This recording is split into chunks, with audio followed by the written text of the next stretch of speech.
Hi, welcome back to my channel, Jordbær Knits. My name is Jordan, and it's been a hot minute since I have put a video out.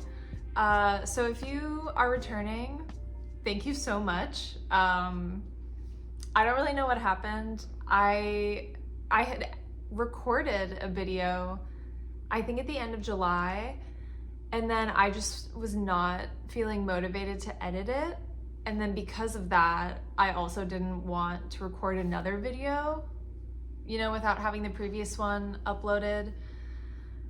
And so all of this to say, I haven't been recording or anything in a few months, but I have been continuing to knit, and it is weighing on my mind. And even my non-knitting friends in real life who have so kindly subscribed to me have been like, when's the next Jordbær podcast?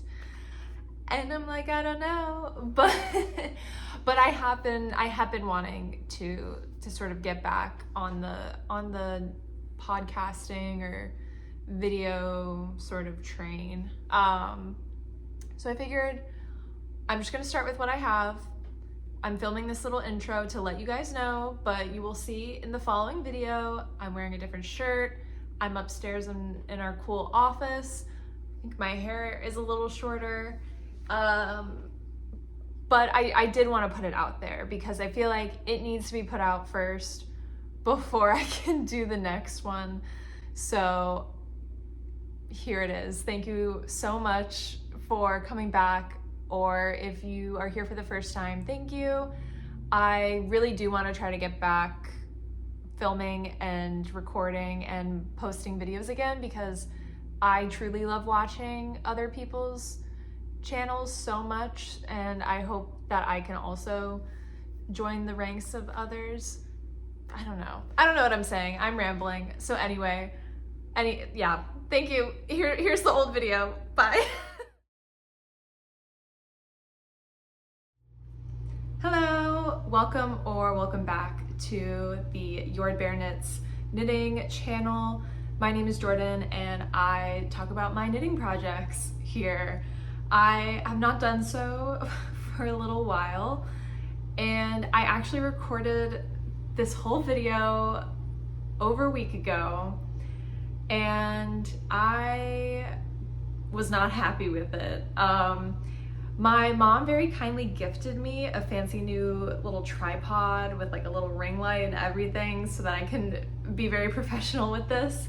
And so typically I film on just like my iPhone using the selfie mode so that I can see myself and make sure I'm like, holding my knits up in frame. But with this tripod, I thought I would get fancy and flip it around and use just the regular camera that the iPhone has. And I thought I had set up the framing of it where, the top half of me was visible and you would still be able to see the things when I'm holding them up. And I think it just ended up being a little more zoomed out than I thought. And so it kind of only got me from here up, and then there was a ton of space up around my head where you could see my cool gallery wall. But that's not the point of this video. And sometimes when I was talking about the yarn or the knitting projects, I guess I just hadn't held them up high enough because I would sort of think to hold them here, but because of how it was framed, it was cutting off half of everything. So I figured I'm just gonna refilm the whole thing. I wasn't gonna be happy with how it was before. And now in the week and a half or so since I last recorded, I actually have made a lot of progress on one of the projects. Not a lot of progress, but a decent amount where I'm like, I might as well record and update you guys now since I actually have done a lot more. So I think this will work out better.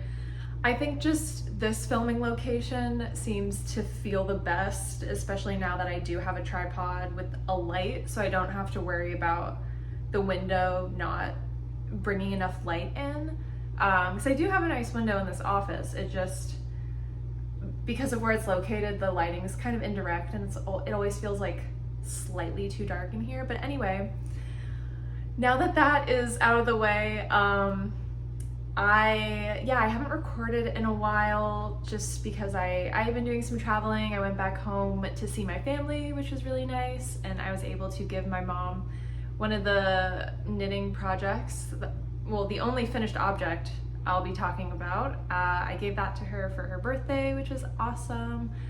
And then otherwise, I just have been a little bit busy in personal life and work life.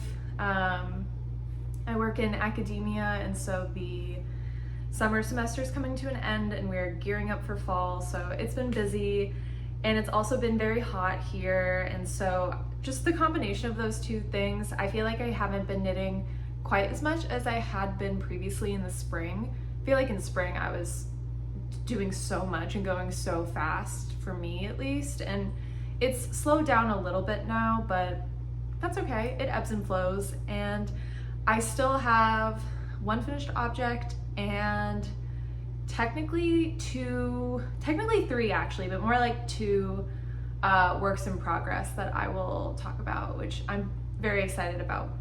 I'm excited about all of them, honestly. So I will go ahead and start with my finished object, which I will be putting pictures up on the side because I don't have it anymore, and that is the Sabai top that I made for my mom for her birthday.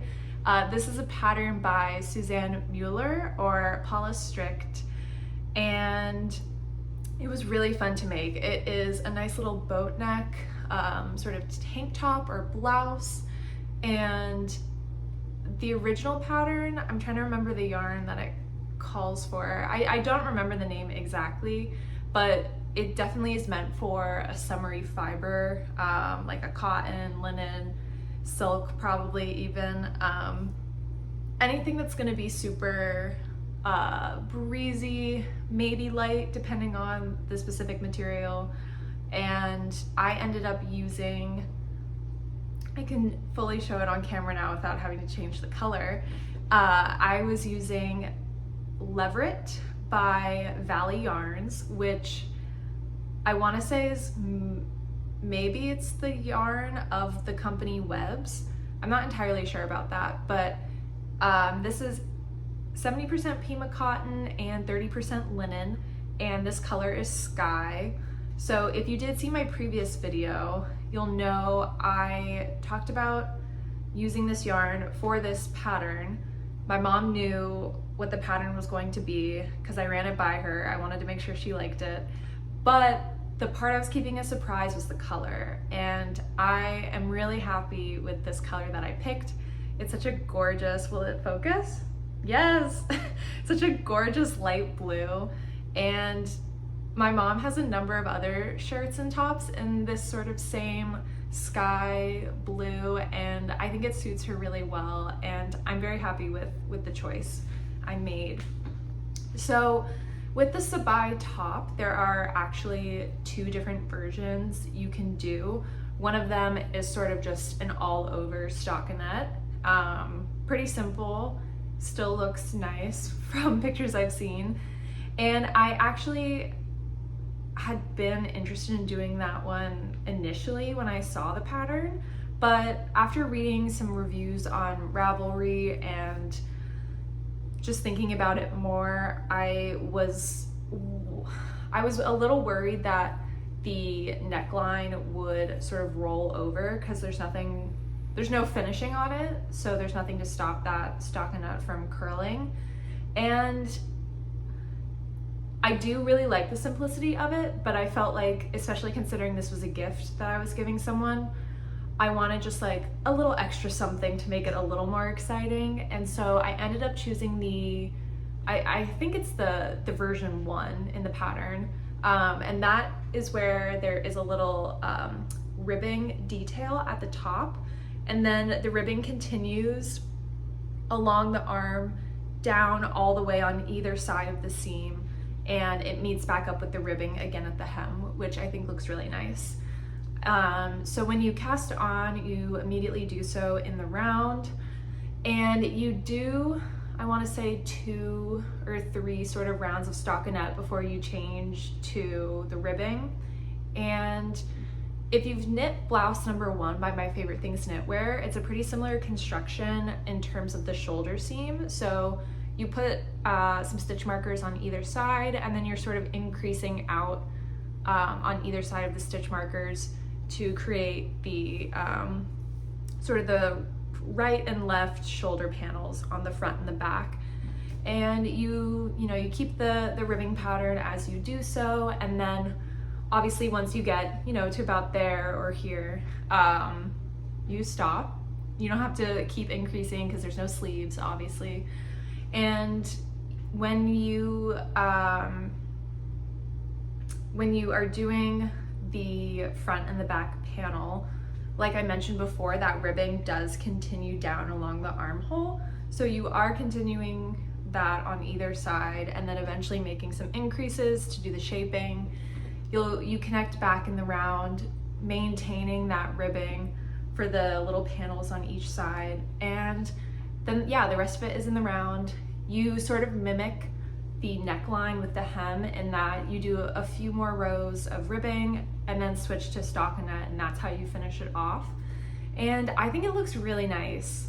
I actually, I've totally reversed my opinion on it, and I'm really happy with how it came out. I think the neckline, it just makes it a little bit more interesting than just the plain stockinette, and I do really like that the ribbing continues all the way down on either side and joins back up with the hem. I just think that's a really nice design touch. So I am very glad with my decision to do that. I knit the size large for my mom. She was kind of on the cusp between the size medium and large.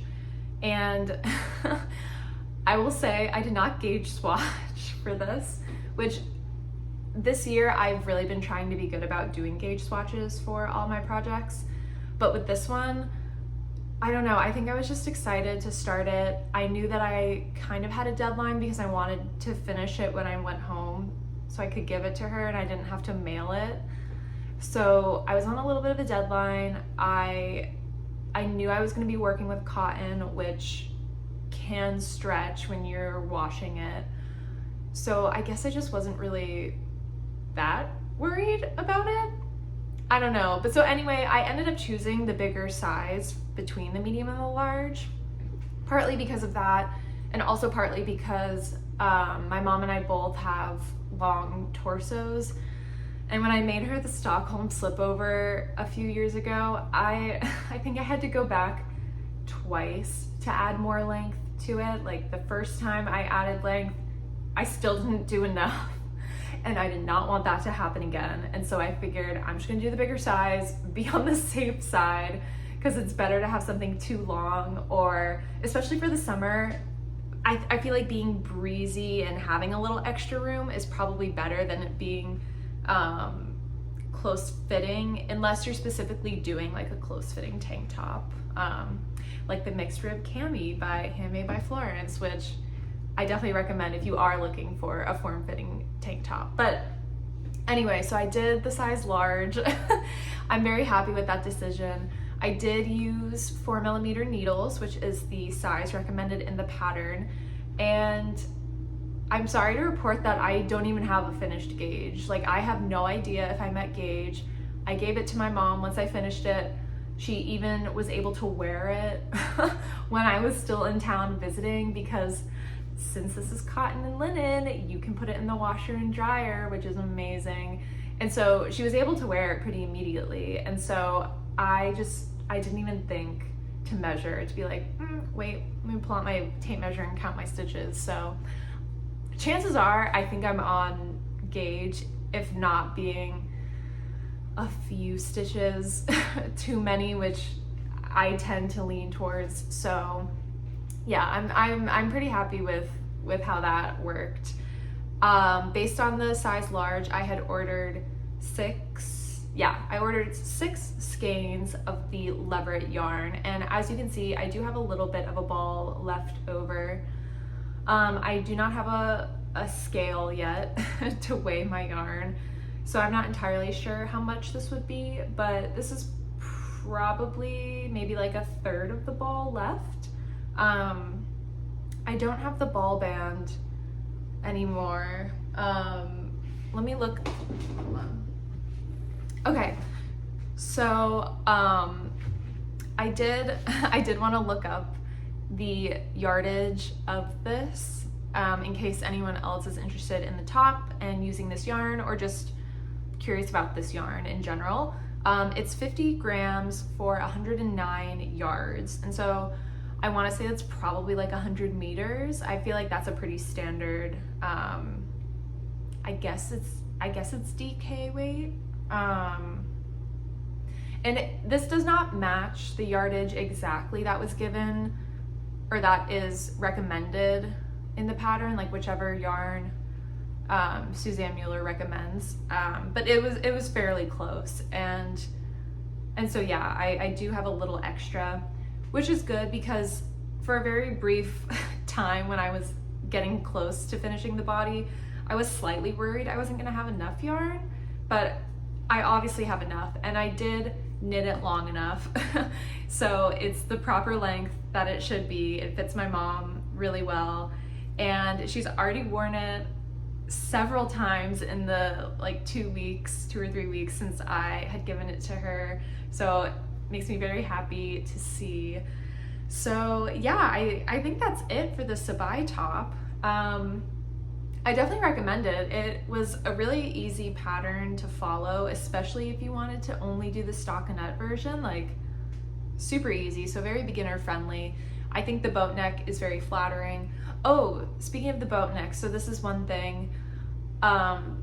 There were no short rows written in for any shaping in the back, and so at first I was slightly worried that the boat neck would be like too high, but it actually seems like it's okay, especially considering you might get some rolling, especially if you're doing the stockinette version. You might get rolling, so yeah, so you didn't really need any additional shaping, which is good. But otherwise, yeah, that's it. I'm gonna keep things moving because in the first version of this that I filmed, it was very long, and I have even more to talk about now, so I want to keep it going. Okay, so I'm gonna talk about sort of like my surprise whip, I guess. I only say surprise because I didn't expect to have this much work done on it. So I guess I'll preface this by saying I ended up working on this so much because I've been a little bit annoyed by different things on both of the other whips that I have. And so this current one now is, I don't want to say filling a void, but it's allowing me to have some relief from some of the other issues I've been having with my other projects. So I've got an awkward amount of yarn left, so this is kind of hard to show. The needle's also in a weird place, but so this is, if you can see, it's so dark, but there we go. I haven't shown this in a while, but this is the Traveler's Cardigan by Ozetta.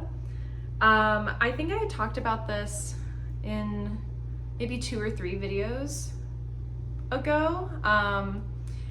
This yarn, I'll start with the yarn. See, I've got like a weird amount currently working. But this is the Knit Picks Wool of the Andes worsted in the color Aurora Heather. And I had originally used this and bought all of this yarn for the Ingrid Sweater Man that I made for my boyfriend last Christmas.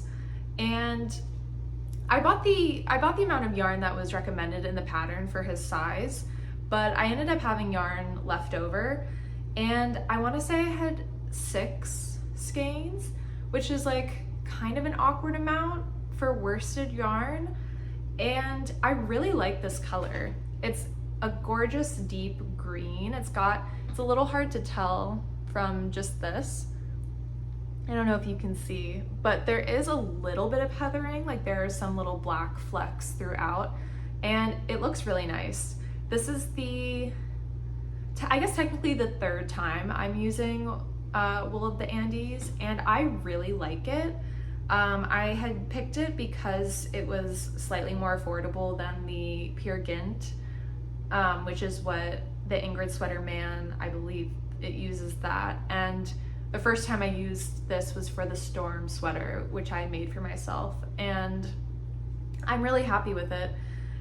And like I was saying, I also love this color. I knew obviously like my boyfriend doesn't need another green garment, but I would like a green garment. I mean, I already have a green sweater, but this is different. This is a different green. And this will be a cardigan instead of a full sweater. But anyway, I figured I would use it since Knit Picks is sort of like a bigger company. I figured that they're not gonna like stop making this color, right? Like they're probably gonna have this color for a while, and I wasn't really worried about not being able to get more of this. I'm also not super worried about the dye lot. I don't know if I should be, but I also kind of don't mind or don't care. And so I decided I'd had the Traveler's cardigan on my Ravelry queue for a while.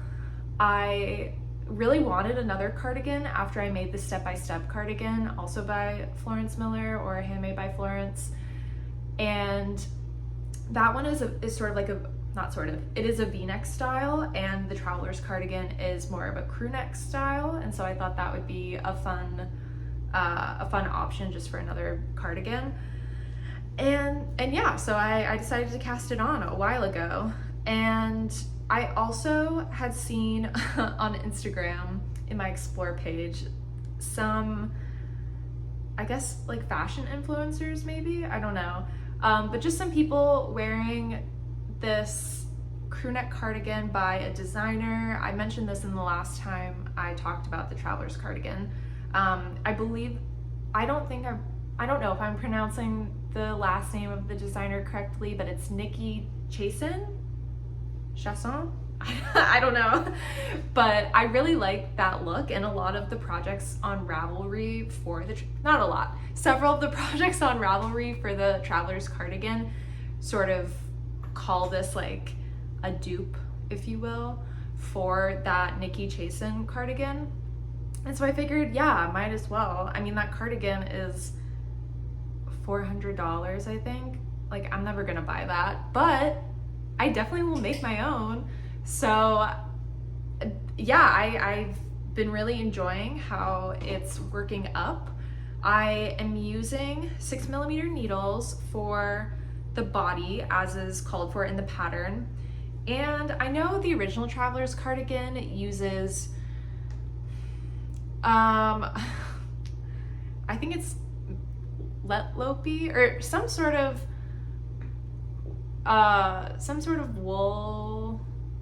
woolen spun. I don't know. I'm blanking right now. I apologize. But if you're familiar with the Traveler's cardigan, you probably know what I'm talking about. It's an unspun wool though, and it's very thick and hardy and will really keep you warm.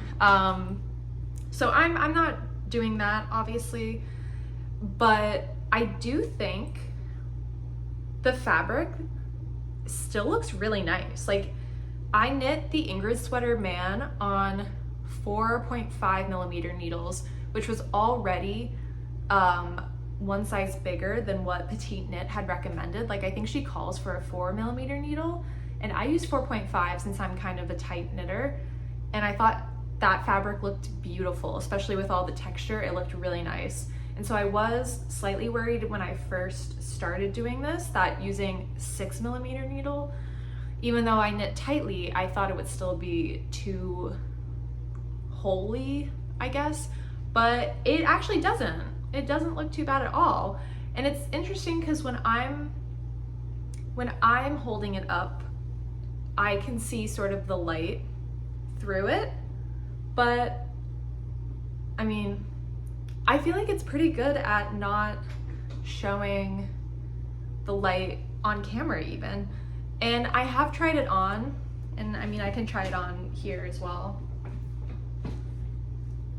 Yeah, I mean, you definitely can't see anything through it. So I'm very happy with it for now, and I'll just keep it on while I continue talking about it, so I don't have to keep holding it up and moving it around. But yeah, so I'm using the 6mm needles. I am still a tiny bit off gauge. Like, I do have a few more stitches than what the pattern calls for, which I'm not remembering off the top of my head. I apologize. I can put it either on screen or in the description. And so just to make sure it's not too small, I'm doing a size medium, which normally I think I would have done a size small, but I kind of like the oversized look for this cardigan anyway, and so if the medium ends up fitting like a small, I won't be upset. If the medium ends up fitting a little bit larger on me, I also won't be upset. So that's that with the sizing.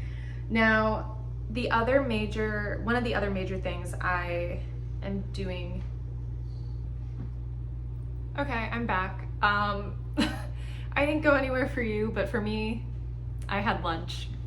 Yeah. Anyway, I was talking about the Traveler's cardigan, and I think I was starting to say, or to talk about one of the big changes that I'm doing from the pattern. So, as it's written, Ozetta has you knit the button band at the same time that you are knitting the body of the cardigan. And when I first sort of got to that part of the pattern, I did try to do that, and it just was not working very well for me. It did not feel intuitive. I felt like my tension between the body of the cardigan and the button band was just not very good. Because you're knitting the body on 6mm needles, and then the button band was using either 5 or 4.5mm needles. So a good deal smaller, and I was using a double pointed needle, as I think is recommended. Now, I'm not a big double pointed needle person. I don't prefer to use them, and so the ones that I do have they're just like a cheap set that I got from Amazon, so they're just a pretty thin metal, and I think in the pattern she even writes use a wooden double pointed needle, but I mean, I didn't really find that my yarn was really slipping off the needle or anything. I mean, because the button band is not very wide, like it's only about that probably, so I wasn't worried about it slipping off or anything. It just didn't feel fun or good to knit, and I didn't want to not knit the project because I didn't enjoy that part of it, right? Especially because I've knit a cardigan before, and I knit vest number 4 by My Favorite Things Knitwear, which buttons down the front, if you are unfamiliar with that pattern. And so similar to a cardigan, you knit it flat and then you knit the button band after you've done the whole body. So I had kind of just recently done the step-by-step cardigan and then that vest number 4, and so I was feeling really good about knitting button bands, and I figured I'm just gonna rip it out and do it after the fact. And so I've since my last episode, I have started the button band. Now, as you can see, I've got a stitch marker here on it. Focus, maybe? No, that's okay. You know what I'm talking about. I did go back in the pattern when I planned to do this sort of like applied button band.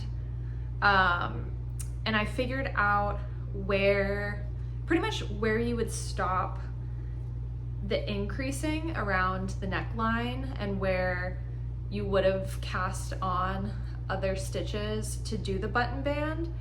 And so I just made a marker, or I put a marker in there for myself so I would know where to start it when I go back.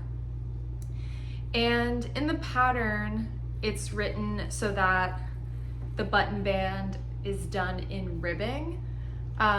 Sometimes with cardigans that have ribbed button bands, when you pick them up, you know, the ribbing would be, I guess, horizontal. It's like the sort of bands of purl and knit are going this way across. Whereas since you're meant to be doing it at the same time as the body, the ribbing instead would be vertical, sort of like what typical ribbing would be for like a hem or something like that. I decided to just do a double knit because I quite liked how that worked up when I did that for the step-by-step cardigan, and since I had done it for that, I felt comfortable doing it again. And so that's what it's looking like so far. As you can see, I don't have a ton yet because, like many people have commented, or you would know if you have done this before, it does just take a little bit of time. It's not like the quickest thing to do, but it's not bad at all. I really don't mind it. I'm maybe like a third of the way done with this side. You can't even see, but yeah, I started it maybe 2 days ago, and like I said at the beginning of this video, I just haven't been knitting quite as much, and I feel pretty happy with the work that I have done on this so far. If I really sort of like buckled down, I could probably finish this like today even, the button band maybe on this side, and then obviously I would have to do it on the second side as well. Now on this other side, so you see I've got another stitch marker for where the button band starts, and then I have another stitch marker that's all the way down here. So I'm not entirely sure. I can't remember what this one represents. It might be where one of the buttonholes are. Regardless though, I'm just gonna go back and read the pattern again to see what is written as, you know, what I would be doing if I had been knitting the button band at the same time as the body like it's written, and then just sort of compare it to the actual length that I have, because I paid no attention to whatever length was written in the pattern for how long to knit the body.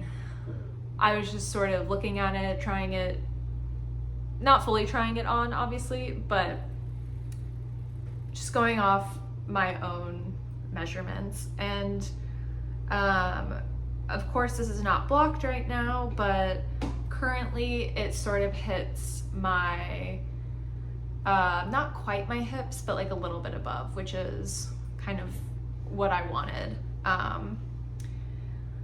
So yeah, we will see how that goes. I probably will follow the pattern that Florence has in her step-by-step cardigan in terms of how I'm gonna knit the buttonholes on this side.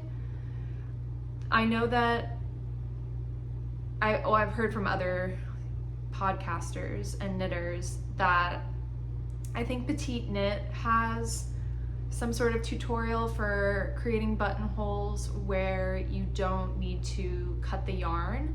I don't know if that is for double knit button bands or if that's for ribbed. I don't know if there is necessarily a difference. With the vest number 4, I don't think I had to cut any of the yarn when I was making the buttonholes, but that of course was ribbed, and that was where that sort of the horizontal ribbing was, so it was kind of easier to do the hole because you could just, I think maybe something with like a yarn over or dropping a stitch and then creating a new one. I don't remember exactly what it was, but I remember it was fairly easy. But honestly, I mean, there's only, I think like 5 or so buttonholes. So at the end of the day, it's not a huge deal to have to cut it. Like, I remember doing it for the step-by-step cardigan. It wasn't that bad. So if I do end up doing that, I won't be super upset. The other major change that I have done, and this, oops, sorry about that, kicked my stand. This is more directly related to making the cardigan look more similar to the Nikki Chasen version. And so I followed a previous Ravelry project, which I can link below. But I followed their instructions for, let me see, here we go, a split hem. So I think I've talked before how I am interested in knitting more sweaters and shirts, I guess, with split hem, because I do like how that looks, and I think depending on the length, I think it works better for my body type, just in terms of what is flattering or what I prefer to wear. And I hadn't even realized originally that the Nikki Chasen cardigan had the split hem, but once I saw other projects incorporate that, I really liked it and decided I would follow it, especially since someone did put some really nice notes about what to do for that. So I believe it was 10 rounds before, or rows, I guess, because you're knitting flat.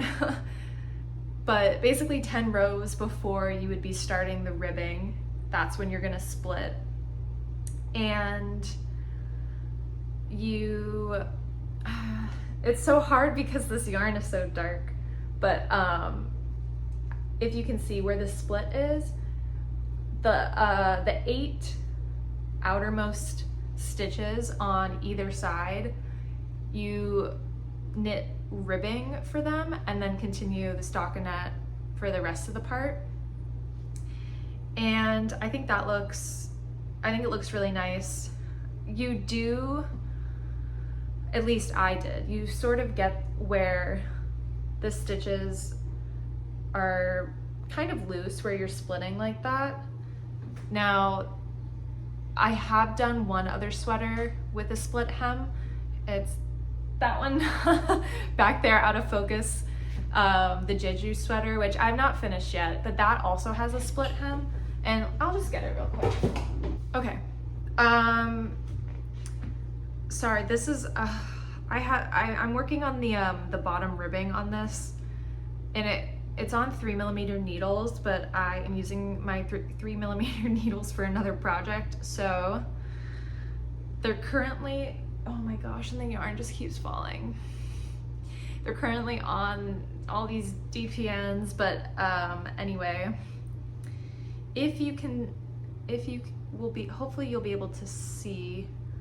It's a little tricky because this gray is a little dark, not as bad as the green, but with this split hem, the way that it works, like the way that you split the stitches, when you knit the back panel, it's almost as if the stitches are coming sort of like from underneath, if that makes sense. Maybe if I show from behind too. Let me get out of there so it focuses. I still don't know if you can see. Oh, maybe there, but like, do you see how that is sort of in front of this one? And so I think, one, it's a really cool design feature, but two, it also helps the two panels stay a little bit closer together. Like obviously it still looks like they're coming apart because I'm not done with this yet, but I think once it's blocked, it'll be interesting to see how it looks compared to what I've now done on the Traveler's cardigan. I don't think what I've done on the Traveler's cardigan looks bad by any means. I don't like, it's one of those things that I don't think most people are gonna notice. It's just something that I know, and I guess if I really am not happy with how it looks after it's blocked, I could probably try to take some extra yarn and close it up a little. But yeah, just something to note if you are thinking about splitting a hem that isn't necessarily written to be split. You might just get loose stitches where you're doing that. But yeah, I followed, like I was saying, I followed the Ravelry notes for the one project in terms of how many rounds or rows to do once I've split them each. And then I did actually knit 2 more rows in the back, I believe, just 2, but I just wanted it to be a little longer in the back. Sort of like, I think the Jeju sweater actually is written to be like that as well, and I just think it's a cute look. And then, okay, so in the pattern, I believe the ribbing at the bottom is written for 5mm needles, but I was worried that it would make the ribbing cinch in too much, especially since I was splitting the hem. I didn't want that to happen, and I didn't know if it would look weird or anything. And so I just went to a 5.5mm needle, so I only went, I guess, 1 size down as opposed to 2. And I feel like this is a front panel, and I feel like it's so tiny. Like obviously it'll grow a little when I block it, but I don't know. And this is the side too without the button band on it yet, but I just feel like it looks so small. I'm like very slightly worried, but yeah, there's the ribbing. Focus, maybe. Yeah. So what I was saying in terms of the fabric on the 6mm needles, I'm not as happy with how the ribbing ended up looking. Like when it's sort of stretched out like this,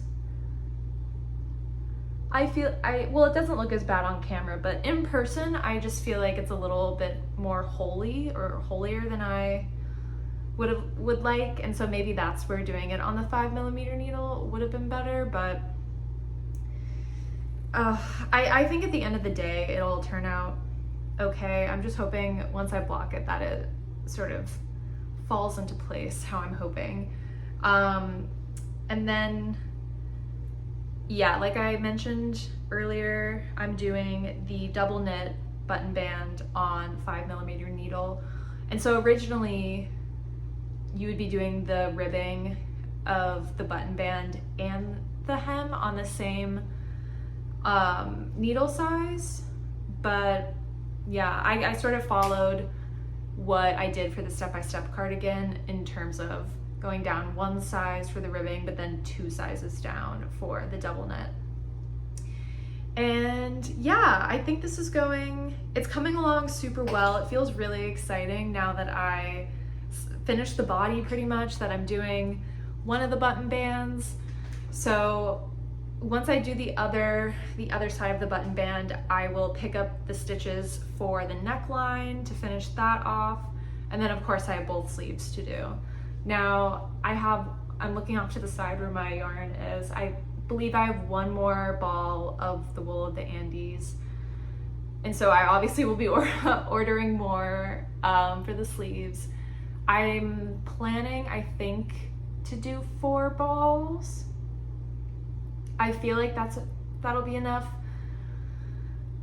Because I'm not using a yarn that's super similar to what the pattern calls for, and because I think I'm slightly off gauge, I feel like I don't have a great way to estimate how much more yarn I need. And so it's always that that play of, do I order more yarn, definitely more yarn than I need, and then you have some left over, or then do I order more on the conservative side and have to worry about running out? So yeah, once I finish the last ball of yarn I have, and I truly assess like how much more of the sweater or of the cardigan that I need to do still, I'll try to make a good judgment. But for now, thinking of 4 more balls for that. But yeah, that's the traveler's cardigan. And now I will move on to my next whip. So my next whip is kind of an interesting one because it's using yarn that I have used for 2 projects previously, both of which did not work out. This particular pattern too, not even on my radar really, for patterns that I had even been thinking about doing. And then, I kind of just held it up so you could see.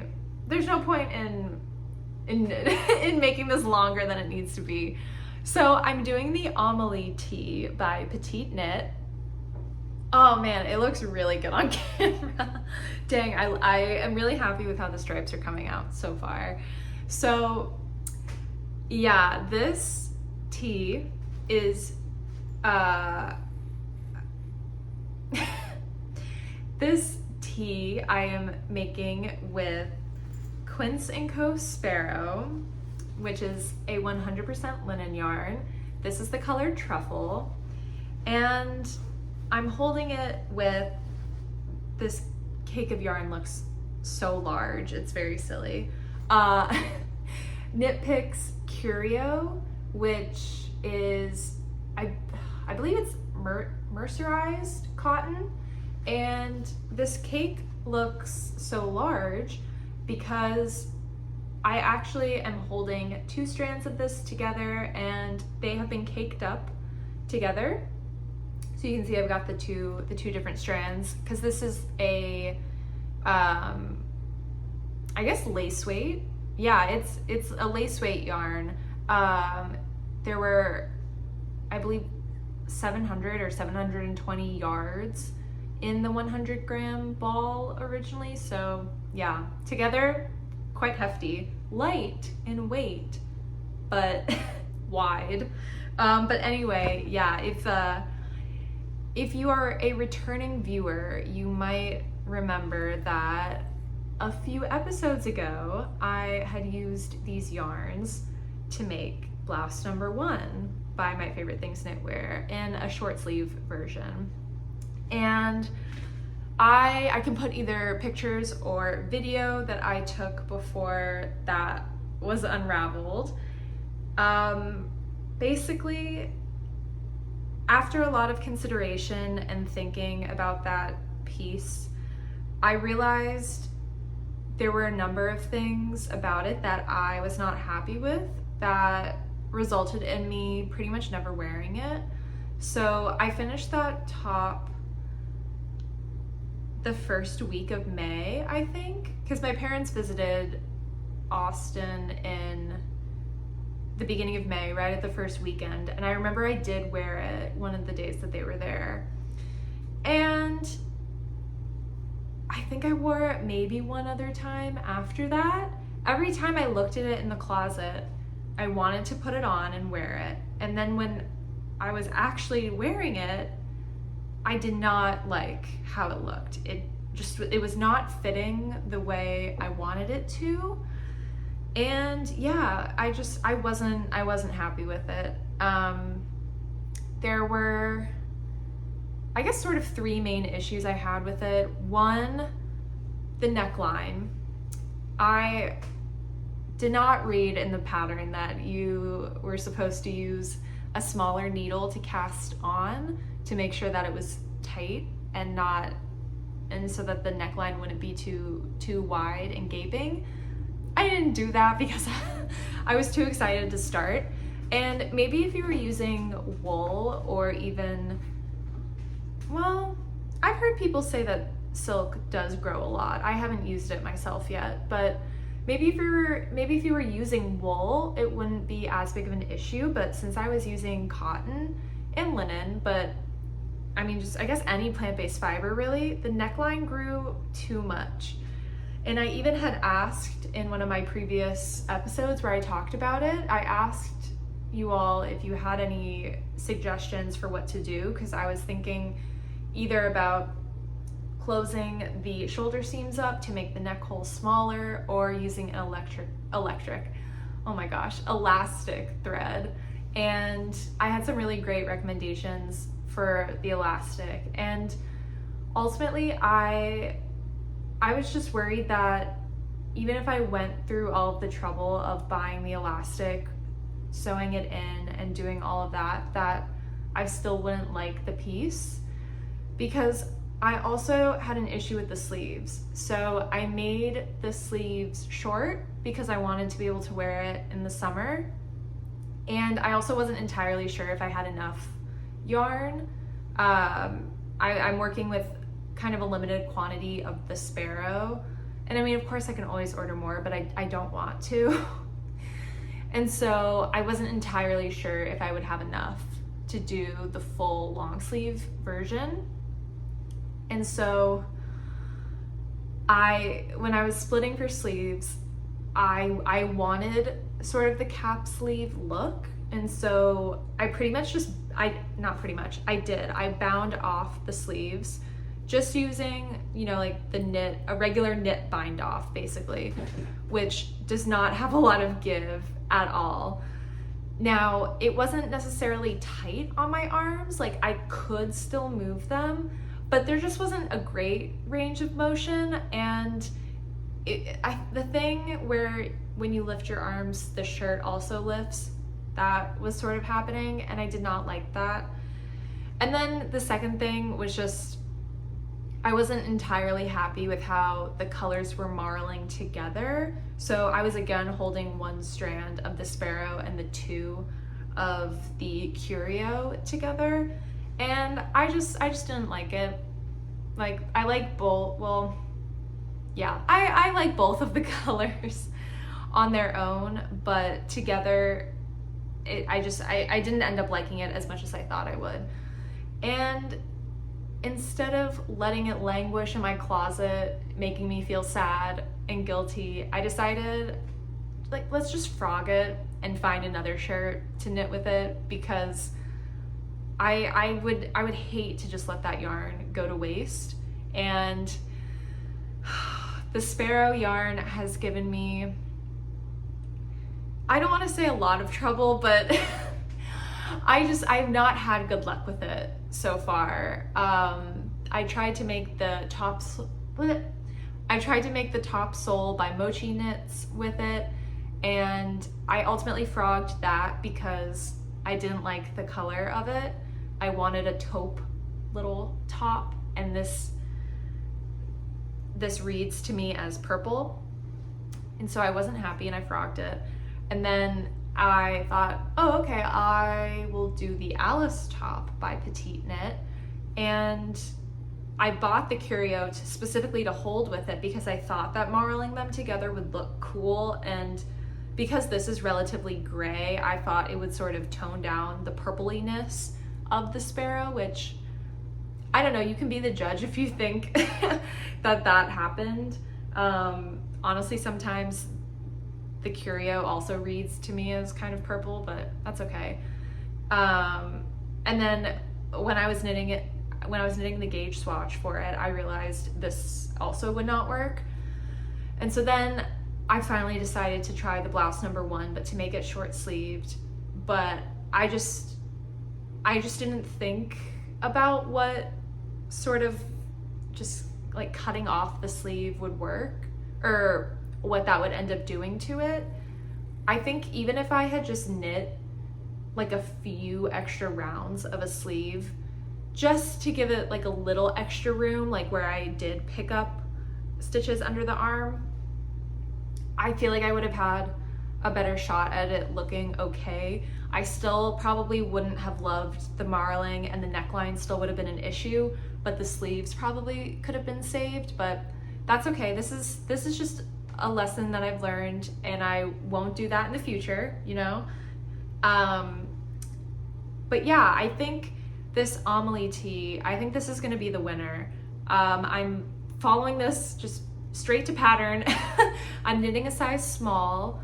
I did not gauge swatch for this because I feel like I've used these yarns enough to know how they're gonna knit up, basically. And I'm doing the size small, which is the 3rd size of this pattern. And small is typically my go-to petite knit size. And so I think this will work out nicely for me in terms of fit.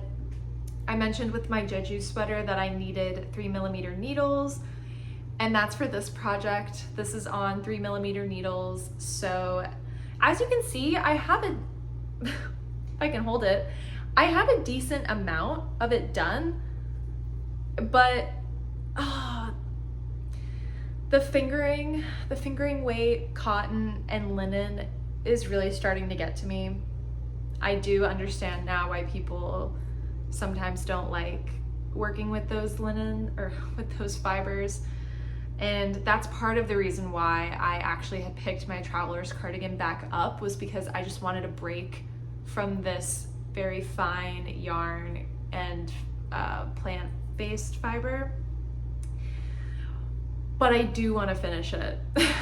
Like, seeing it here makes me really excited to have it and makes me want to finish it more. So I think I need to just buckle down and keep working on it, because I do really love how it's turning out. Now, the sleeves, I haven't entirely decided what length I'm going to knit them to yet. So in the pattern, she has, it looks like they go to about here, like kind of right above the elbow. And I don't know if I necessarily want them that long. I have sort of played with the idea of even just turning this into a long sleeve shirt, which is sort of different from what I was just talking about with blouse number 1, where I thought I wouldn't have enough yarn. That will still be up in the air for now, just because I want to finish the body first to make sure that I will have enough yarn. I mean, I definitely will have enough for a short sleeve, just I'm not sure yet about the long sleeve version. And I didn't even talk about the construction or anything. That's okay. You can probably see this is a raglan style shirt. It's knit from the top down, as you can tell.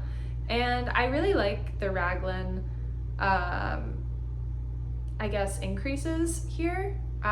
She's got a 3-stitch raglan, which I like. I like that it's not super wide or anything, but it's a little more substantial than just like a 1-stitch raglan increase. And then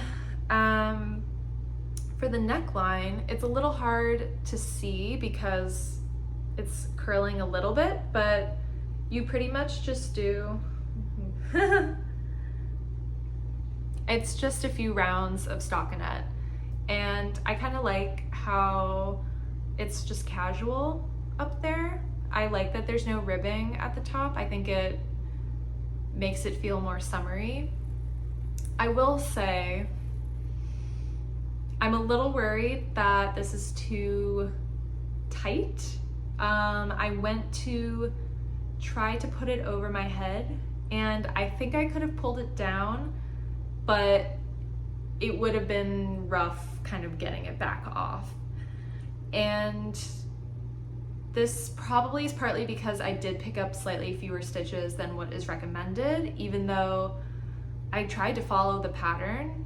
The majority of this, you just pick up every stitch you see, and then I believe it's just over the shoulders where you pick up a few fewer, but I don't know, maybe on the front section where the increases happen along the neckline, I could have messed up and picked up fewer than I was supposed to. But it's gonna be one of those things that I have to see how it works or what it ends up fitting like after I block it. I think blocking will help a lot.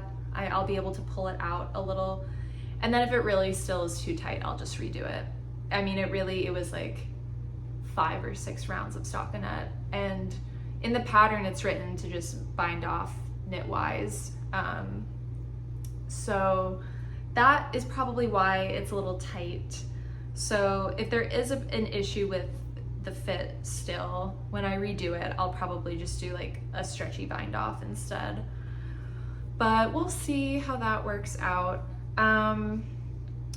Yeah, I think for now, oh wait, actually. So this is actually one of the first times I think that I'm knitting something striped. And so I had heard about doing jogless changes. What is it? Like jogless stripes, basically. And so I followed, I think, just the video that PetiteKnit had linked on her page for it. And it's been going pretty well.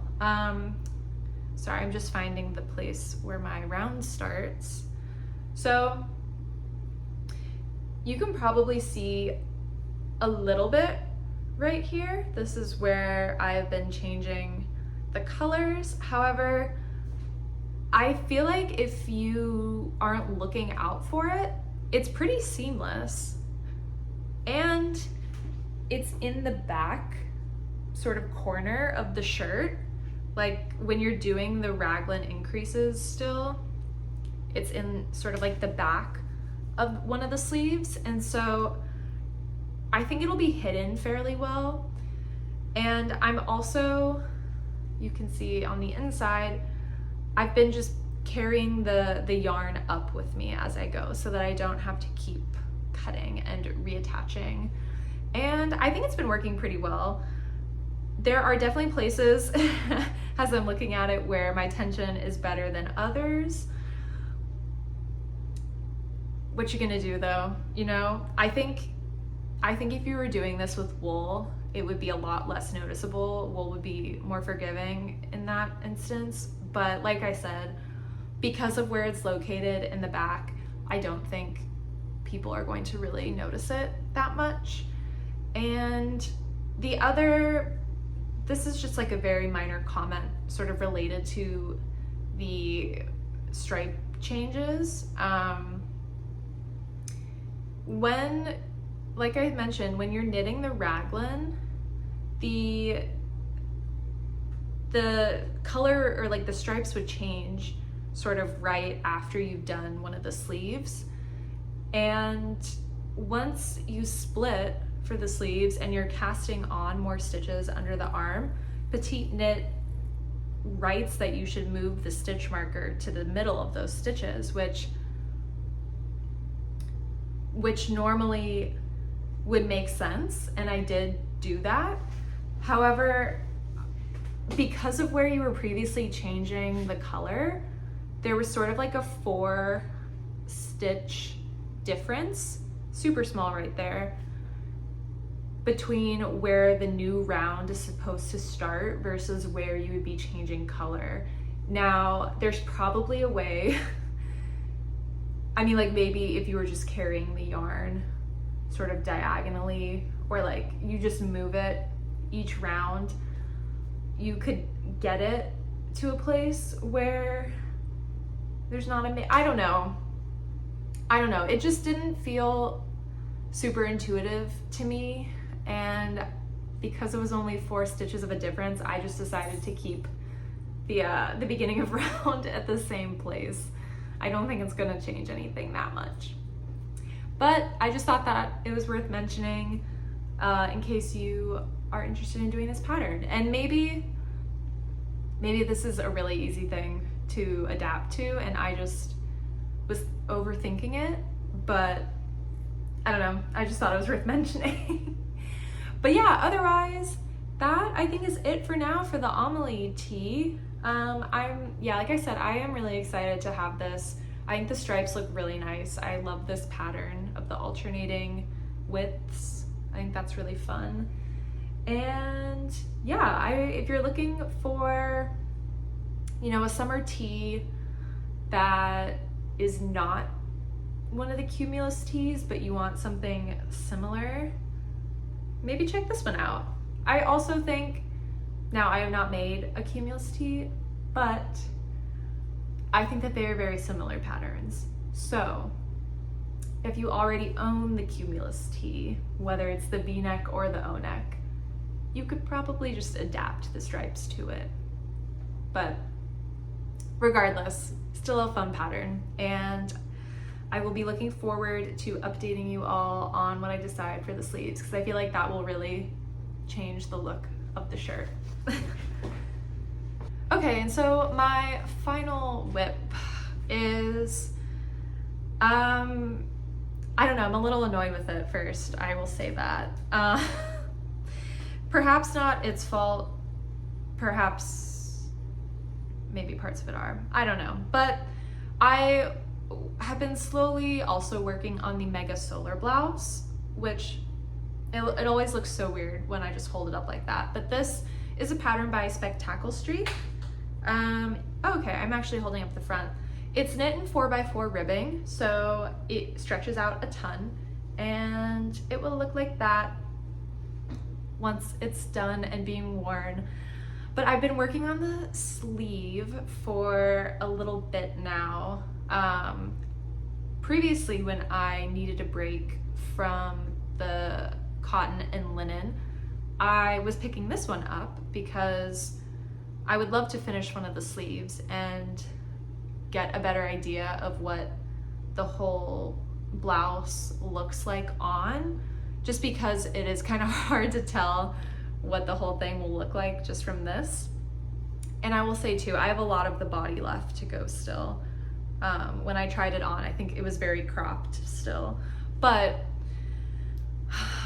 because of the ribbing, how it cinches in so much, the actual circumference of the sleeve is pretty small. Like when my phone is on low battery, that's okay.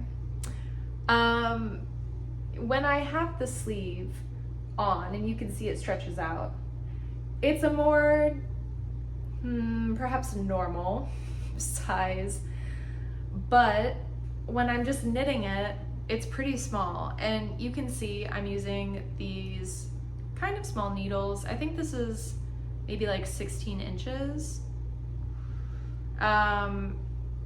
Typically when I knit sleeves, I use this size needle and I do magic loop if necessary, and that works out pretty well. And so I've been doing magic loop for this, but it's starting to get to a point where it's so small and it's really like, I'm not enjoying it. I don't like it. I have not knit socks before, and I think the biggest thing stopping me from knitting socks has been the small circumference.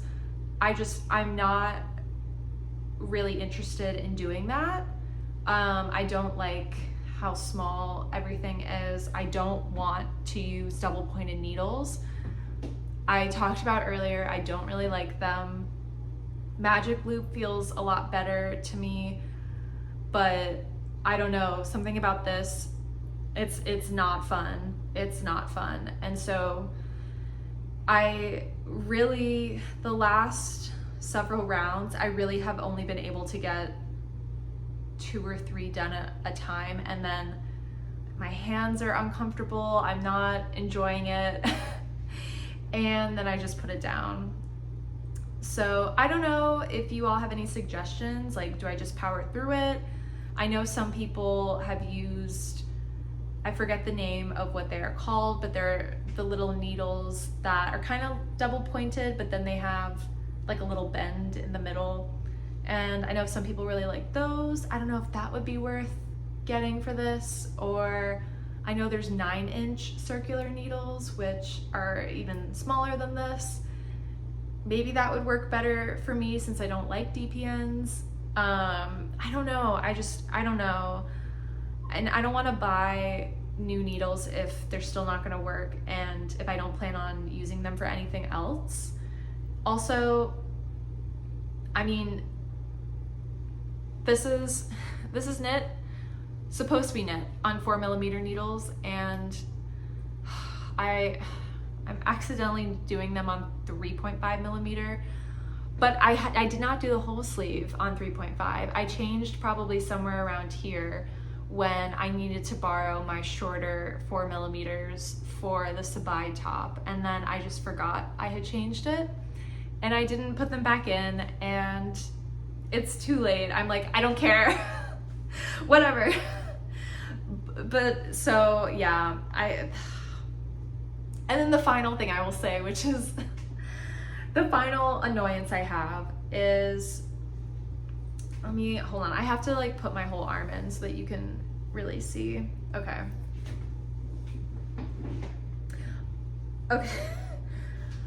I think this looks so silly, and you all might not even know or realize what I'm talking about before I say it, but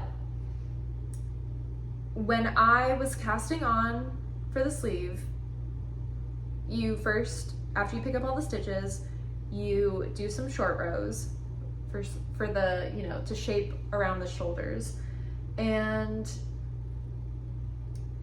I don't know if I misunderstood the pattern or if there was a mistake in how many short rows were written, but pretty much I didn't do as many short rows as was written, because the way that I was interpreting it, it wouldn't have matched up. Because I think I was still doing short rows around here, and I mean the center is all the way down there, and I felt like I was gonna run out of room before the short rows were actually supposed to end, and so I kind of just stopped doing them. And it ended up working out where, if you see here, will it focus on this? The middle panel going down the side where there are pearls, it lines up on the sleeve with a band or a section of knit stitches. And this seems like it wouldn't have been written to work out like that, but somehow I managed to have that occur, and I didn't think it would be that big of an issue. But so when you're decreasing, the pattern has it written to keep 2 stitches on either side of the stitch marker, so pretty much 4 in the middle like that, so you're keeping that middle section intact the whole way up the sleeve, and then you're decreasing on either side. And so as you can see, this results in the pearls getting smaller, and then eventually you're done with pearls, and now there's a huge section of knits, and I feel like it just looks kind of weird. I don't know. I talked about this in the last video of this that I recorded, which obviously you're not seeing, but I will try to explain it now again. So when you're doing even like a 2x2 rib, but especially a 4x4 rib where there are such wide sort of sections of the different stitches, because of how they're constructed maybe, or how they sort of lie next to each other and sort of interact with each other, I read them visually as these knit stitches being sort of in front or foregrounded compared to the pearls. Like the pearls feel like they're in the background and the knits feel like they're in the foreground. And so when I see this happening on the sleeve, this feels so obvious and sort of like in your face compared to if the wider section was made up of pearls. That would be sort of reduced to the background, or just because they feel more behind, I feel like it wouldn't be as obvious and awkward. I don't know, I hope that's making sense. I have an art history background, and so the foreground and background thing was just the sort of the first thing that came to mind when I was trying to think of how to describe how this makes me feel when I'm looking at it. Like the pearls feel like they're negative space almost. That's like another way that makes sense to me when I think about it. And so yeah, I feel like I feel like it looks really silly. I don't know. In all the pictures of the Mega Solar blouse that I have seen, I mean, no one is just like holding their arm up so that you can see the underside of their sleeve, right? Like that's a weird angle that most people wouldn't think to take a picture of. And so I can't tell if I did it wrong or if that's how it's supposed to look. So now I'm also running into the issue of when I cast on the next sleeve, do I try to do the same thing that I did on the first sleeve, where I do fewer short rows than is written in the pattern? I get, the knit section that's coming out of the purl section. Or do I try to do it what I think is the correct way, where the pearls are in the center and then it would be different on each arm? But chances are you wouldn't notice that when you're just looking at the shirt from the front or the back even. I think you would probably only notice it if I were to hold both sleeves out at once. So yeah, I don't know. I'm just annoyed and confused, and who knows, maybe I'll even just start this whole sleeve over, like really try to do more research on this pattern and look at other people's either Ravelry projects or Instagram photos. The only issue is just that this is still a relatively new pattern and there's just not a lot of other finished objects yet. And like I said, the sleeve, it's just not, it's not a shot that most people are thinking to take when they're taking finished object photos. So there's my dilemma with the Mega Solar blouse. I will say I have plenty of other things to work on with the Amélie Tee and the Traveler's Cardigan. And there is another project too that is like right at the front of my mind that I really want to do, which is the cognac sweater by Atelier Castan. And I already have one of the yarns for that. I'll just get it. This video is long enough already. 2 more minutes of me talking about the yarn is gonna be fine. But yeah, I've got this beautiful blue yarn from an Austin-based dyer called Yarn Matter. Well, her name is Erin, but her company is Yarn Matter. I think she was just at Flock Fiber Festival, if any of you guys went there. But yeah, I got this beautiful blue yarn, which is, I think it's the color, pas de deux, which is like a ballet term. And it's such a beautiful pastel-y blue, and she dyes all of her yarn naturally, which is super cool. So like the little tag says indigo and sapanwood. I don't even know what that is, but that is what was used to dye this yarn. And this is just a sock yarn, so it's 100 grams for 437 yards, and it's 100% merino, but not superwash, which is cool. And so I'm gonna use this for the cognac cardigan. I just need to find either a mohair or like a Surrey alpaca to hold with it. And I've been having a little trouble finding a good yarn to pair with this, because I don't want a yarn like, or I don't want a mohair like the drops mohair that I used for my PhD vest, where sort of the core of it is white and then the little fluffy parts are the color. Like I don't really want that speckliness in this sweater. And so I'm really trying to find something that matches this blue pretty well. I don't want a blue that leans too green either. Like I want a true blue.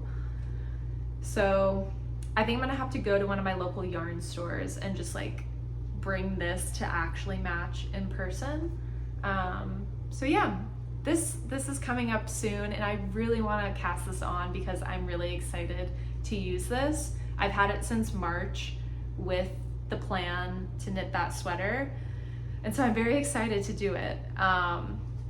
I'm just telling myself that I need to finish one of the other projects first, because I don't like having kind of more than 2 or 3 projects going at once. So the Mega Solar Blouse honestly might need to sit in timeout for a while while I think about what to do, and I think just get some more momentum from finishing another project. So that is what is up next for Jordbær Knits. Thank you so much for coming back if you did, or if you're new. Thanks for sticking around and checking my channel out. I've said this before, but I do want to try to get on a better schedule. The last 2 videos, I think I was more successful with that, where there were, I think, only 2 weeks in between. So if I could get on a bi-monthly schedule, I think that would work well for me. The fall semester is starting soon, so I might be busy, but that's okay. I'm gonna make an effort to do another video in 2 weeks, so we'll see. But regardless, thank you for being here and for the support. I hope everyone's knitting is going well. I hope the summer was successful for you, whatever you did. If you were hanging out outside, staying inside and knitting a lot, knitting outside, whatever you were doing. Hope it went well, and hope to see you again soon. Bye.